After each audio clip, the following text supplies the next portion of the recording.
जी दोस्तों, अस्सलाम वालेकुम। वेलकम टू कबूतर मैनिया। जी दोस्तों, यहाँ पे जनवरी का महीना तकरीबन ख़त्म होने वाला है और फरवरी का महीना शुरू होने वाला है। जैसे कि ज़्यादातर दोस्त हज़रात जो हैं वो फरवरी के शुरू या फरवरी के एंड में, यानी कि फरवरी में वो पर पुटाई शुरू कर देते हैं अपने कबूतरों की। तो पर पुटाई से मुतल्लिक़ दोस्तों मैंने जो पिछले कुछ सालों में सीखा है वो मैं आज आप लोगों के साथ अपनी फाइंडिंग्स जो हैं वो शेयर करने वाला हूँ। तो ये मोस्टली आपको शायद इनमें से कुछ बातें आपने पहले भी सुन रखी हों, लेकिन ये बातें हैं बल्कि कुछ एहतियातें हैं चंद जो कि हम इग्नोर कर जाते हैं सम टाइम। बातें तो छोटी हैं लेकिन जब इनको इग्नोर करते हैं तो फिर मसला बड़ा बन जाता है। मिसाल के तौर पे एक दफ़ा ऐसा भी हुआ कि पिछले से पिछले साल मैंने पर बुटाई की अपने कबूतरों की। तो मौसम अभी मतलब इतना ज़्यादा चेंज नहीं हुआ था, जिस तरह के सर्दी से अभी सर्दियां मतलब थीं। ऐसा नहीं है कि सर्दियां बिल्कुल ख़त्म हो गई थी, मतलब कि फरवरी का एंड चल रहा था लेकिन उस वक़्त सर्दी काफ़ी थी।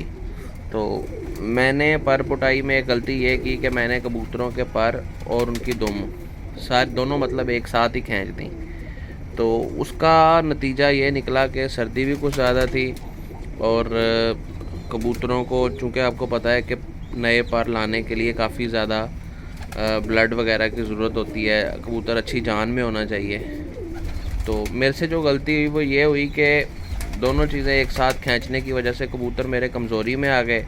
और जब कमज़ोरी में आपका कबूतर आता है तो दोस्तों फिर उसका नुकसान जो होता है ना वो ये है कि बीमारियां उस पर ना बीमारियों के अटैक का ख़तरा ज़्यादा हो जाता है। तो वही हुआ मेरे कबूतरों के साथ। बीमारियां जो हैं वो उनमें पैदा होना शुरू हो गई। मसलन झोला बहुत बड़ी तादाद में हुआ मेरे कबूतरों में, तो काफ़ी ज़्यादा नुकसान जो है ना वो मुझे उठाना पड़ा। तो ये एक बड़ा मतलब आपने एहतियात करनी है कि मौसम आप देख लें कि चेंज हो जाए मुकम्मल तौर पे।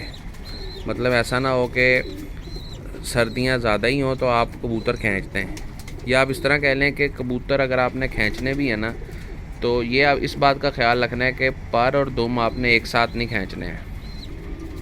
आपने पर खींच देने पहले, जब आप देखें कि 15-20 बल्कि 25 दिन हो गए हैं तो कबूतरों के पर काफ़ी ज़्यादा मतलब आ जाते हैं।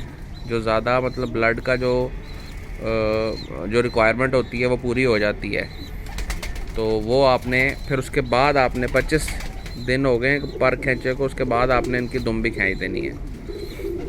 उसके अलावा दोस्तों दूसरी एहतियात ये है दाने के हवाले से कि आपने दाना कबूतरों का अच्छा रखना है। कोशिश करें कि दाना ज़रा ना जो ताकत वाला दाना है वो आपने कर देना है, जैसे चनों का और बाजरे का इस्तेमाल जो है वो ज़्यादा कर देना है।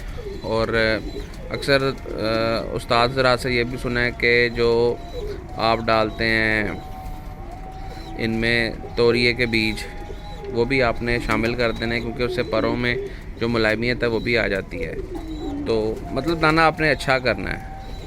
और तीसरी एहतियात ये है कि पर खींचने से पहले अगर मुमकिन है आपके लिए, बल्कि इसको लाजमी कर लें कि आपने एक दफ़ा डी वार्मिंग ज़रूर करनी है कबूतरों की। डी वार्मिंग का तरीका मैं पहले भी आप लोगों के साथ शेयर करने वाला हूँ, मुख्तसरन यहाँ भी बता देता हूँ कि डी वार्मिंग के लिए आपने जो तरीका अख्तियार करना है वो ये है कि कबूतरों को भूखा रखें सुबह से, और दोपहर जो आपने पानी डालना ना उसमें आपने कबूतरों के हिसाब से जो जेंटल है वो डाल देनी है। जेंटल चूँकि डी वार्मिंग वाली मेडिसिन है तो उसका इस्तेमाल जो है वो कारआमद भी है, और मैंने ख़ुद भी मतलब इसको इस्तेमाल किया है तो बड़ा अच्छा रिज़ल्ट है उसका। तो डी वार्मिंग आपने कर लेनी है कबूतरों की। और उसके अलावा माहौल जैसा आप कबूतरों का रखते आ रहे हैं माहौल में कोई चेंज नहीं करनी। और अगर सर्दी ज़्यादा हो आपके इलाके में तो आपने कबूतर जहाँ पे छोड़ने हैं कोशिश करें कि वहाँ पे नीचे कोई ऐसी चीज़, कोई मतलब लकड़ी का कोई फट्टा वगैरह या कोई ऐसी चीज़ रख दे कि डायरेक्ट उनका जो पाँव है ना वो फर्श पे ना हो, क्योंकि पंजों से ज़्यादा इनकी जो सर्दी है वो चढ़ती है। तो सर्दी नहीं आपने कबूतरों में चढ़ने देनी। और अगर टाइम टू टाइम आपको लगे कि आपके कबूतर कमज़ोरी में जा रहे हैं तो उसके लिए भी आप जो है वो सिरप वगैरह इस्तेमाल कर सकते हैं। जो लाइजोवेट बड़ा अच्छा है वो आप इस्तेमाल कर सकते हैं। तो ये कुछ एहतियातें थी दोस्तों पर पुटाई से मुतल्लिक। उम्मीद है कि आपको मेरी वीडियो आज की पसंद आई होगी दोस्तों। तो उम्मीद करता हूँ कि आपके कबूतर सब माशाल्लाह तंदुरुस्त रहेंगे इस पर पुटाई में। और मेरे चैनल का भी ख्याल रखिएगा काइंडली। अगर आप नए हैं तो सब्सक्राइब ज़रूर कीजिएगा। इंशाल्लाह मिलते हैं आपसे नई वीडियो में। अल्लाह हाफ़िज़।